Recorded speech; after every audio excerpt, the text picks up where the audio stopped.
Hello, and welcome to my YouTube channel, Reading Little Blue Books, out loud, while stoned.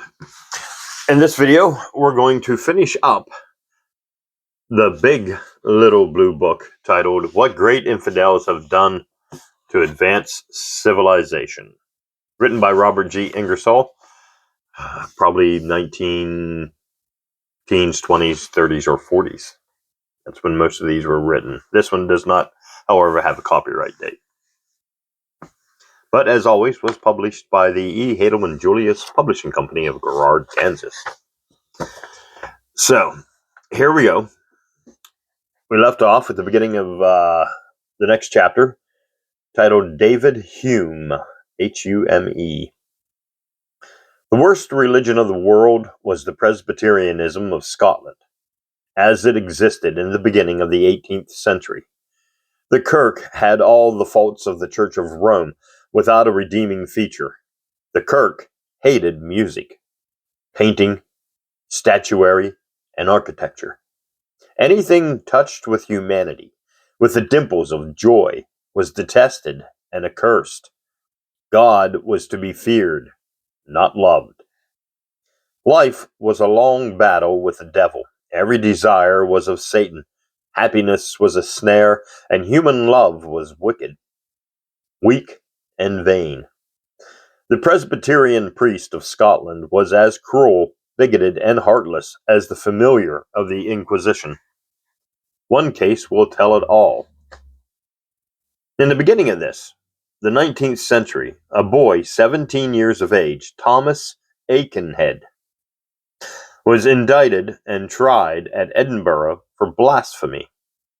He had denied the inspiration of the Bible. He had on several occasions, when cold, jocularly wished himself in hell that he might get warm. The poor, frightened boy recanted, begged for mercy. But he was found guilty, hanged, thrown into a hole at the foot of the scaffold, and his weeping mother vainly begged that his bruised and bloodied body might be given to her. This one case, multiplied again and again, gives you the condition of Scotland when, on the 26th of April, 1711, David Hume was born.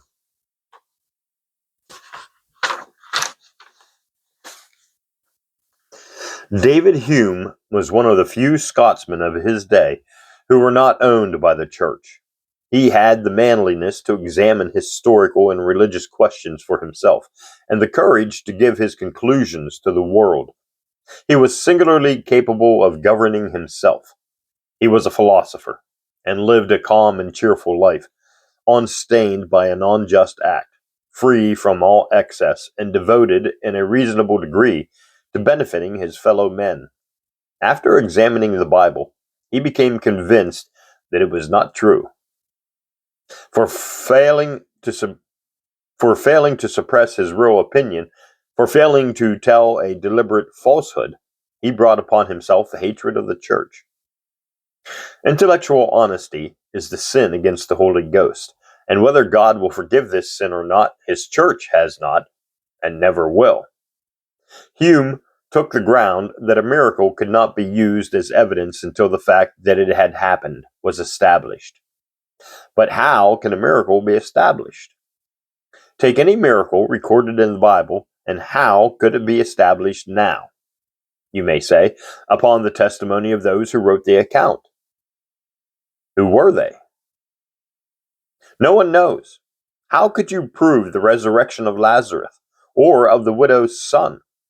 How could you substantiate today the ascension of Jesus Christ? In what way could you prove that the river Jordan was divided upon being struck by the coat of a prophet? How is it possible now to establish the fact that the fires of a furnace refused to burn 3 men? Where are the witnesses? Who, upon the whole earth, has the slightest knowledge upon this subject? He insisted that at the bottom of all good was the useful, that human happiness was an end worth working and living for, that origin and destiny were alike unknown, that the best religion was to live temperately and to deal justly with our fellow men, that the dogma of inspiration was absurd, and that an honest man had nothing to fear. Of course, the Kirk hated him. He laughed at the creed. To the lot of Hume fell ease, respect, success, and honor. While many disciples of God were the sport and prey of misfortune, he kept steadily advancing. Envious Christians bided their time. They waited as patiently as possible for the horrors of death to fall upon the heart and brain of David Hume. They knew that all the Furies would be there, and that God would get his revenge. Adam Smith, author of The Wealth of Nations, speaking of Hume in his last sickness, says that in the presence of death, his cheerfulness was so great, and his conversation and amusements ran so much in the usual strain, that, notwithstanding all his bad symptoms, many people could not believe he was dying. A few days before his death, Hume said, "I am dying as fast as my enemies, if I have any, could wish, and as easily and tranquilly as my best friends could desire." Colonel Edmonstone, shortly afterward, wrote Hume a letter, of which the following is an extract. "My heart is full. I could not see you this morning. I thought it was better for us both.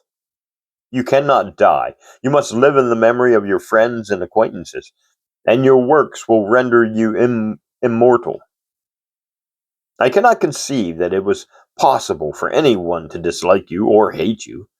He must be more than savage who could be an enemy of a man with the best head and heart and the most amiable manners."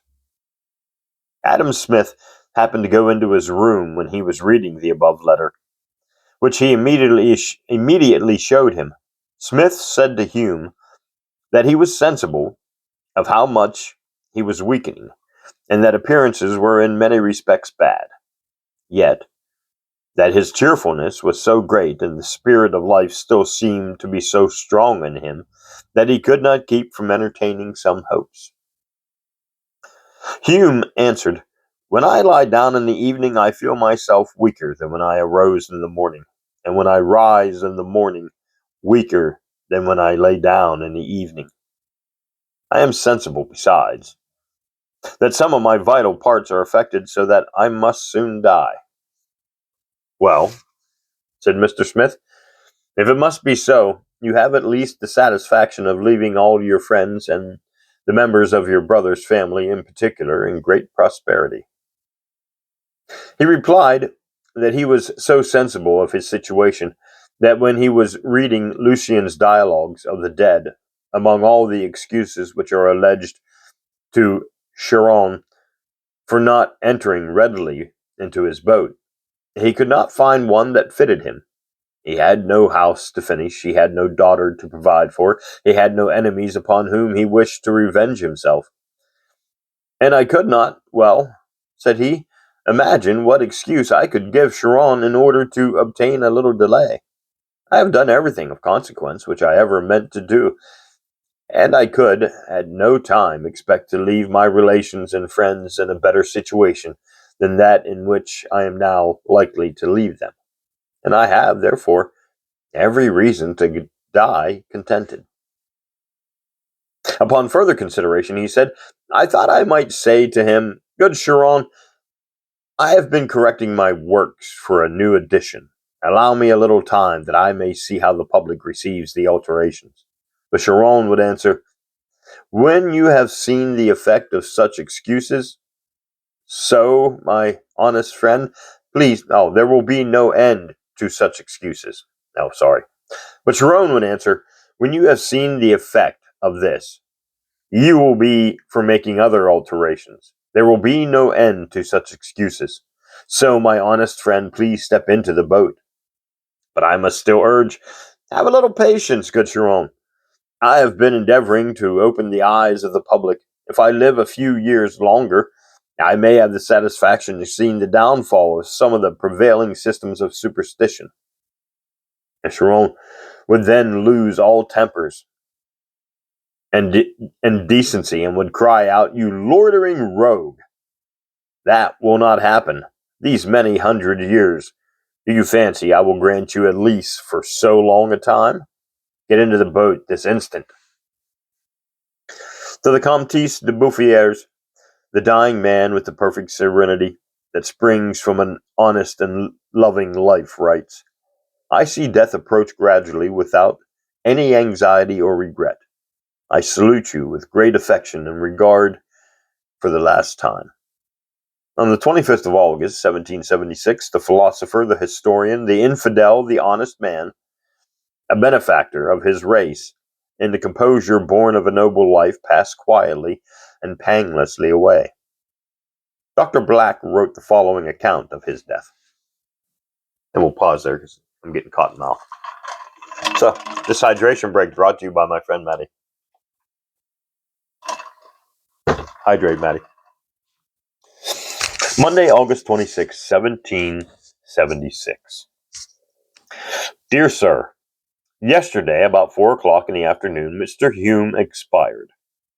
The near approach of his death became evident on the evening between Thursday and Friday, when his disease became exhaustive, and soon weakened him so much that he could no longer rise from his bed. He continued to the last perfectly sensible and free from much pain or feeling of distress. He never dropped the smallest expression of impatience, but when he had occasion to speak to the people about him, always did it with affection and tenderness. When he became very weak, it cost him an effect to speak, and he died in such happy composure of mind that nothing could exceed it. Dr. Cullen writes Dr. Hunter on the 17th of September, 1776, from which the following extracts are made. You desire an account of Mr. Hume's last days, and I give it to you with great pleasure. It was truly an example des grands homies qui sont morts and plaisantant. And to me, it sounds like it was a pretty good time. And to me, who have been so often shocked with the horrors of superstition, the reflection on such a death is truly agreeable. For many weeks before his death, he was very sensible of his gradual decay, and his answer to inquiries after his health was, several times, that he was going as fast as his enemies could wish and as easily as his friends could desire.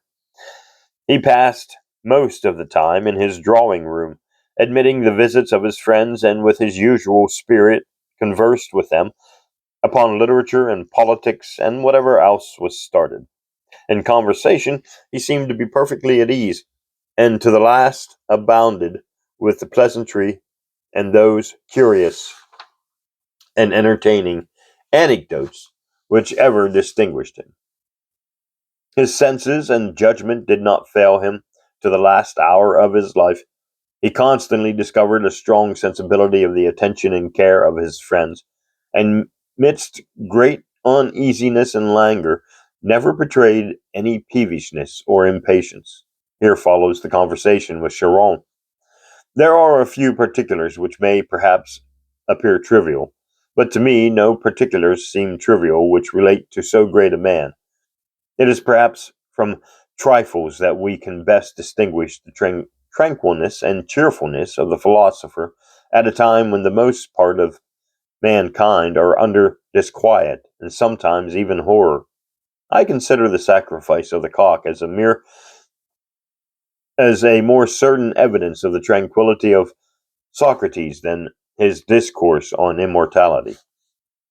The Christians took it for granted that this serene and placid man died filled with remorse for having given his real opinions, and proceeded to describe with every incident and detail of horror the terrors of his last moments. Brainless clergymen, incapable of understanding what Hume had written, knowing only in a great way that he had held their creeds in contempt, answered his arguments by maligning his character. Christians took it for granted that he died in horror, and recounted the terrible scenes. When the facts of his death became generally known to intelligent men, the ministers redoubled their efforts to maintain the old calumnies, and most of them are in this employment even until this day. finding it impossible to tell enough falsehoods to hide the truth. A few of the more intelligent among the priests admitted that Hume not only died without showing any particular fear, but with guilt, but was guilty of unbecoming levity. The first chance, the first charge was that he died like a coward. The next, that he did not care enough, and went through the shadowy doors of the dread unknown with a smile upon his lips. The dying smile of David Hume scandalized the believers in a God of love. They felt shocked to see a man dying without fear who denied the miracles of the Bible, who had spent a life investigating the opinions of men and endeavoring to prove to the world that the right way is the best way, that happiness is a real and substantial good, and that virtue is not a termagant with sunken cheeks and hollowed eyes. Christians hated to admit that a philosopher had died serenely without the aid of superstition, one who had taught the man could not make God happy by making himself miserable, and that a useful life, after all, was the best possible religion. They imagined that death would fill such a man with remorse and terror. He had never persecuted his fellow men for the honor of God, and must needs die in despair. They were mistaken.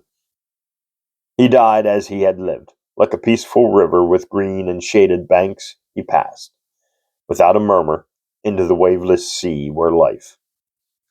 And that ends really strangely, where life. And that's it. There's no other words. That's the end of the chapter. All right, next chapter. Benedict Spinoza. One of the greatest thinkers was Benedict Spinoza, a Jew born at Amsterdam in 1632. He studied medicine and afterward theology. He endeavored to understand what he studied in theology. He necessarily failed. Theology is not intended to be understood. It is only to be believed. It is an act, not of reason, but of faith. Spinoza put to the rabbis so many questions and so persistently asked for reasons that he became the most troublesome of students. When the rabbis found it impossible to answer the questions, they concluded to silence the questioner. He was tried, found guilty, and excommunicated from the synagogue. By the terrible curse of the Jewish religion, he was made an outcast from every Jewish home. His father could not give him shelter. His mother could not give him bread, could not speak to him without becoming an outcast herself. All the cruelty of Jehovah, all the infamy of the Old Testament was in this curse. In the darkness of the synagogue, the rabbis lighted their torches, and while pronouncing the curse, extinguished them in blood, imploring God that in like manner the soul of Benedict Spinoza might be extinguished. Spinoza was but 24 years old when he found himself without kindred, without friends, surrounded only by enemies. He uttered no complaint. He earned his bread with willing hands and cheerfully divided his crust with those still poorer than himself. He tried to solve the problem of existence. To him, the universe was one. The infinite embraced the all. The all was God. According to his belief, the universe did not commence to be, it is. From eternity it was, to eternity it will be. He was right. The universe is all there is, or was, or will be. It is both subject and object, contemplator and contemplated, creator and created, destroyer and destroyed, preserver and preserved, and hath within itself all causes, modes, motions, and effects. In this there is hope. There is a foundation and a star. The infinite is the all. Without the all, the infinite cannot be. I am something. Without me, the infinite could not exist. Spinoza was a naturalist, that is to say, a pantheist. He took the ground that the supernatural is and forever will be an infinite impossibility. His propositions are luminous as stars, and each of his demonstrations is a Gibraltar, behind which logic sits and smiles at all the sophistries of superstition. Spinoza has been hated because he has not been answered. He was a real Republican. He regarded the people as the true and only source of political power. He put the state above the church, the people above the priest. He believed in the absolute liberty of worship throughout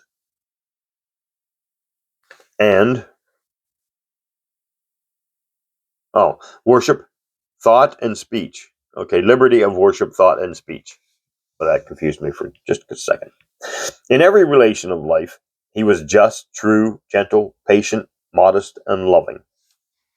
He respected the rights of others and endeavored to enjoy his own, and yet he brought upon himself the hatred of the Jewish and the Christian world. In his day, logic was blasphemy, and to think was the unpardonable sin. Pardonable sin. The priests hated the philosopher. Revelation reviled reason, and faith was the sworn foe of every fact. Spinoza was a philosopher, a philanthropist. He lived in a world of his own. He avoided men. His life was an intellectual solitude. He was a mental hermit. Only in his own brain he found the liberty he loved. And yet the rabbis and the priests, the ignorant zealot and the cruel bigot, feeling that this quiet, thoughtful, modest man was in some way forging weapons to be used against the church, hated him with all their hearts. He did not retaliate. He found excuses for their acts, their ignorance, their malice, their misguided and revengeful zeal excited only pity in his breast. He injured no man. He did not live on alms. He was poor, and yet, with the wealth of his brain, he enriched the world. On Sunday, February 21st of 1677, Spinoza, one of the greatest and subtlest of metaphysicians, one of the noblest and purest of human beings, at the age of 44, passed tranquilly away. And notwithstanding the curse of the synagogue under which he lived and most lovingly labored, death left upon his lips the smile of perfect peace. End of Spinoza. Next chapter. Are infidels. In our country, there were 3 infidels: Paine, Franklin, and Jefferson. The colonies were filled with superstition.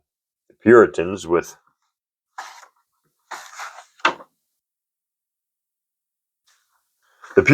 the spirit of persecution. Laws, savage, ignorant, and malignant, had been passed in every colony for the purpose of destroying intellectual liberty. Mental freedom was absolutely unknown. The Toleration Acts of Maryland tolerated only Christians, not infidels, not thinkers, not investigators. The charity of Roger Williams was not extended to those who denied the Bible or suspected the divinity of Christ. It was not based upon the rights of man, but upon the rights of believers who differed in non-essential points. The moment the colonies began to deny the rights of the king, they suspected the power of the priest. In digging down to find an excuse for fighting George III, they unwittingly undermined the church. They went through the revolution together. They found that all denominations fought equally well. They also found that persons without religion had patriotism and courage and were willing to die that a new nation might be born. As a matter of fact, the pulpit was not in hearty sympathy with our fathers. Many priests were imprisoned because they would not pray for the Continental Congress.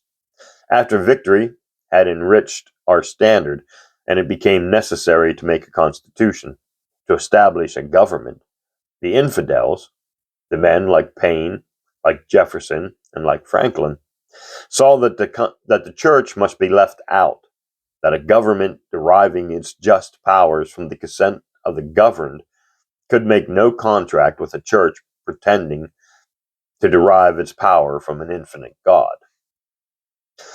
By the efforts of these infidels, the name of God was left out of the Constitution of the United States. They knew that if an infinite being was put in, no room would be left for the people. They knew that if any church was made the mistress of the state, that mistress, like all others, would corrupt, weaken, and destroy. Washington wished a church established by law in Virginia. He was prevented by Thomas Jefferson.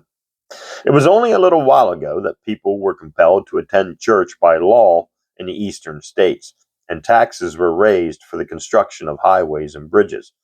The great principle enunciated in the Constitution has silently repealed most of these laws. In the presence of this great instrument, the constitutions of the states grew small and mean, and in a few years every law that puts a chain upon the mind, except in Delaware, will be repealed. And for these, our children may thank the infidels of 1776. The church never has pretended that Jefferson or Franklin died in fear. Franklin wrote no books against the fables of the ancient Jews. He thought it useless to cast the pearls of thought before the swine of ignorance and fear. Jefferson was a statesman. He was the father of a great party. He gave his views in letters and to trusted friends.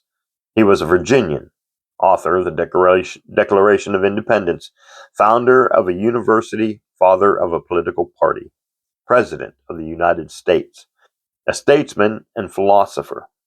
He was too powerful for the divided churches of his day. Paine was a foreigner, a citizen of the world. He had attacked Washington and the Bible. He had done these things openly, and what he had said could not be answered. His arguments were so good that his character was bad. That's the end of that chapter. Another hydration break.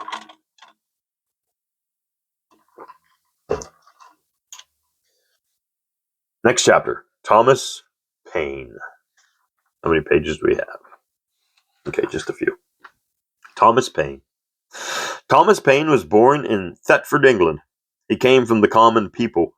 At the age of 37, he left England for America. He was the first to perceive the destiny of the New World. He wrote the pamphlet, Common Sense. And in a few months, the Continental Congress declared the colonies free and independent states. A new nation was born.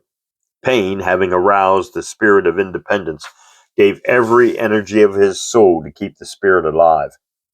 He was with the army. He shared its defeats and its glory. When the situation became desperate, he gave them the crisis. It was a pillar of cloud by day and of fire by night, leading the way to freedom, honor, and to victory. The writings of Paine are gemmed with compact statements that carry conviction to the dullest. Day and night he labored for America until there was a government of the people and for the people. At the close of the Revolution, no one stood higher than Thomas Paine. Had he been willing to live a hypocrite, he would have been respectable. He at least could have died surrounded by other hypocrites, and at his death there would have been an imposing funeral with miles of carriages filled with hypocrites, and above his hypocritical dust there would have been a hypocritical monument covered with lies. Having done so much for man in America, he went to France. The seeds sown by the great infidels were bearing fruit in Europe. The 18th century was crowning its gray hairs with the wreath of progress. Upon his arrival in France, he was elected a member of the French Convention. In fact, he was selected about the same time by the people of no less than 4 departments. He was one of the committee to draft the Constitution for France. In the Assembly, where nearly all were demanding the execution of the king, he had the courage to vote against death. To vote against the death of the king was to vote against his own life. This was a solemnity of devotion to principle. For this he was arrested, imprisoned, and doomed to death. While under sentence of death, while in the gloomy cell of his prison, Thomas Paine wrote to Washington, asking him to say one word to Robespierre in favor of the author of Common Sense. Washington did not reply. He wrote again. Washington, the president, paid no attention to Thomas Paine, the prisoner. The letter was thrown into the wastebasket of forgetfulness, and Thomas Paine remained condemned to death. Afterward, he gave his opinion of Washington at length, and I must say that I have never found it in my heart to greatly blame him. Thomas Paine, having done so much for political liberty, turned his attention to the superstitions of his age. He published The Age of Reason, and from that day to this his character has been maligned by almost every priest of Christendom. He has been held up as the terrible example. Every man who has expressed an honest thought has been warningly referred to Thomas Paine. All his services were forgotten. No kind word fell upon any pulpit. His devotion to principle, his zeal for human rights were no longer remembered. Paine simply took the ground that it is a contradiction to call a thing a revelation that comes to us second hand. There can be no revelation beyond the first communication. After all, that is heresy. He also showed that the prophecies of the Old Testament had no relation whatever to Jesus Christ, and contended that Jesus Christ was simply a man. In other words, Paine was an enlightened Unitarian. Paine thought the Old Testament too barbarous to have been the word of an infinitely benevolent God. He attacked the doctrine that salvation depends upon belief. He insisted that every man has the right to think. After the publication of these views, every falsehood that malignity could coin and malice could pass was given to the world. On his return to America, after the election to the presidency of another infidel, Thomas Jefferson, it was not safe for him to appear in the public streets. He was in danger of being mobbed. Under the very flag he had helped to put in heaven, his rights were not respected. Under the Constitution that he had suggested, his life was insecure. He had helped to give liberty to more than 3 millions of his fellow citizens, and they were willing to deny it unto him. He was deserted, ostracized, shunned, maligned, and cursed. He enjoyed the seclusion of a leper, but he maintained through it all his integrity. He stood by the convictions of his mind. Never for one moment did he hesitate or waver. He died almost alone. The moment he died, Christians commenced manufacturing horrors for his deathbed. They had his chamber filled with devils rattling chains, and those ancient lies are annually certified to by the respectable Christians of the present day. The truth is, he died as he had lived. Some ministers were impolite enough to visit him against his will. Several of them he ordered from his room. A couple of Catholic priests, in all the meekness of hypocrisy, called that they might enjoy the agonies of a dying friend of man. Thomas Paine, rising in his bed, the few embers of expiring life blown into flame by the breath of indignation, had the goodness to curse them both.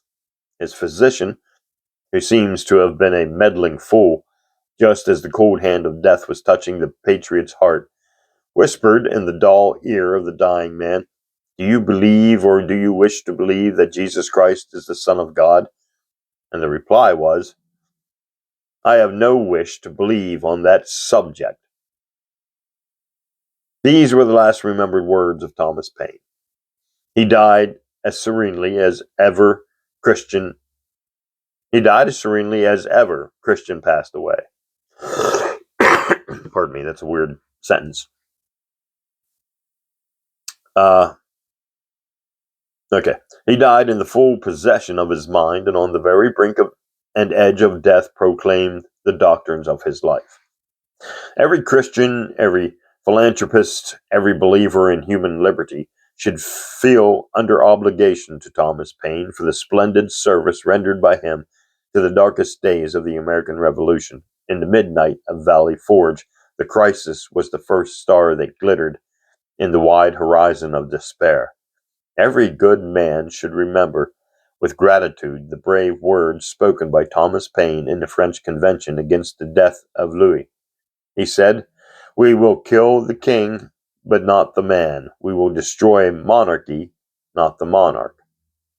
Thomas Paine was a champion in both hemispheres of human liberty.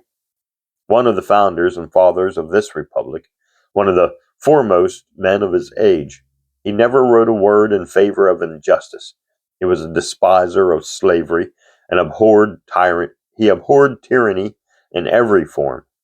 He was, in the widest and best sense, a friend of all his race. His head was as clear as his heart was good, and he had the courage to speak his honest thought. He was the first man to write these words: the United States of America. He proposed the present federal constitution. He finished every thought that now glitters in the Declaration of Independence. He believed in one God and no more. He was a believer even in special providence, and he hoped for immortality. How can the world abhor the man who said, "I believe in the equality of man, and that religious duties consist in doing justice and loving mercy and endeavoring to make our fellow creatures happy"? It is necessary to the happiness of man that he be mentally faithful to himself. The Word of God is the creation which we behold. Belief in a cruel God makes a cruel man. My opinion is that these whose lives have been spent in doing good and in endeavoring to make their fellow mortals happy will be happy hereafter. One good schoolmaster is of more use than 100 priests. I believe in one God and no more, and I hope for happiness beyond this life. Man has no property in man, and the key of heaven is not in the keeping of any sect. Had it not been for Thomas Paine, I could not deliver this lecture here tonight. It is still fashionable to calumniate this man, and yet Channing, Theodore, Parker, Longfellow, Emerson, and in fact all the liberal Unitarians and Universalists of the world have adopted the opinions of Thomas Paine. Let us compare these infidels with the Christians of their time. Compare Julian with Constantine, the murderer of his wife, the murderer of his son, and who established Christianity with the same sword he had wet with their blood. Compare him with all the Christian emperors, with all the robbers and murderers and thieves, parricides and fratricides and matricides that ever wore the imperial purple on the banks of the Tiber or the shores of the Bosporus. Let us compare Bruno with the Christians who burned him, and we will compare Spinoza, Voltaire, Diderot, Hume, Jefferson, Paine with the men who it is claimed have been the visible representatives of God. Let it be remembered that the popes have committed every crime of which human nature is capable, and that not one of them was the friend of intellectual liberty, that not one of them ever shed one ray of light. Let us compare these infidels with the founders of sectarian churches.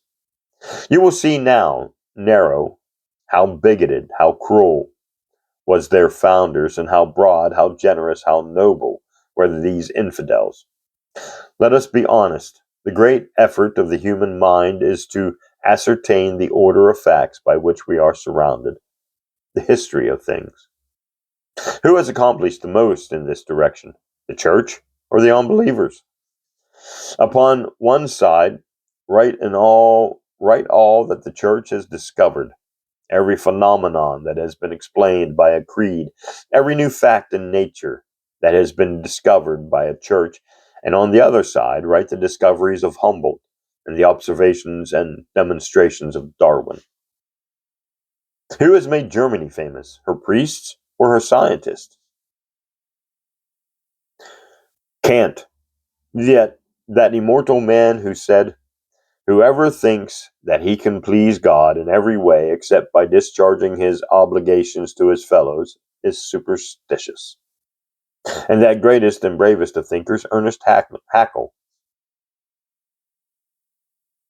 In France, who are and were the friends of freedom, the Catholic priests or Renan, the bishops or Gambetta, Dupanloup or Victor Hugo? In England, Let us compare her priest with John Stuart Mill, Harriet Martineau, that free rover of the breezy common of the universe, George Eliot with Huxley and Tyndall, with Hoyke and Harrison, and above and over all with Charles Darwin. It's the end of that chapter. Final chapter is titled Conclusion. It's just a short one. Let us be honest. Did all of the priests of Rome increase the mental wealth of man as much as Bruno? Did all the priests of France do as great a work for the civilization of the world as Voltaire? Did all the ministers of Scotland add as much to the sum of human knowledge as David Hume? Have all the clergymen, monks, friars, ministers, priests, bishops, cardinals, and popes, from the day of Pentecost to the last election, done as much for human liberty as Thomas Paine, as much for science as Charles Darwin? What would the world be if infidels had never been? The infidels have been the brave and thoughtful men, the flower of all the world, the pioneers and heralds of the blessed day of liberty and love, the generous spirits of the unworthy past, the seers and prophets of our race, the great chivalric souls, proud victors on the battlefields of thought, the creditors of all the years to be.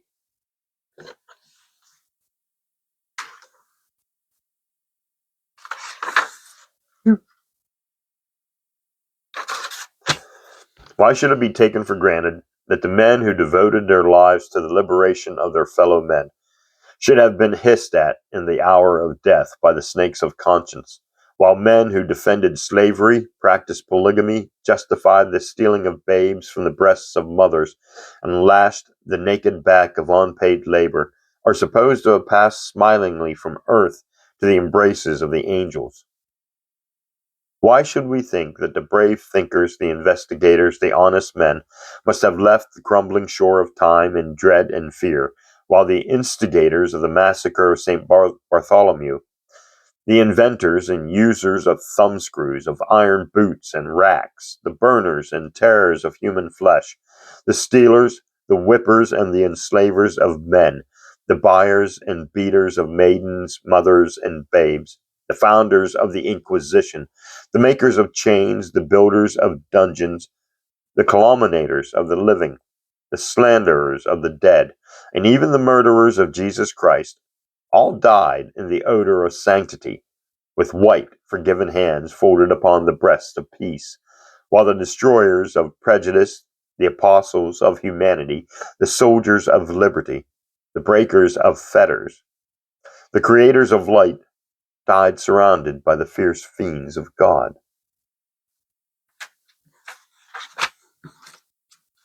And there you go. That's the end. That is the end of this big little blue book titled What Great Infidels Have Done to Advance Civilization, written by Robert G Ingersoll. No copyright date. Published by E. Hatem and Julius Publishing Company of Girard, Kansas. Thanks for listening, and join me in the next little blue book.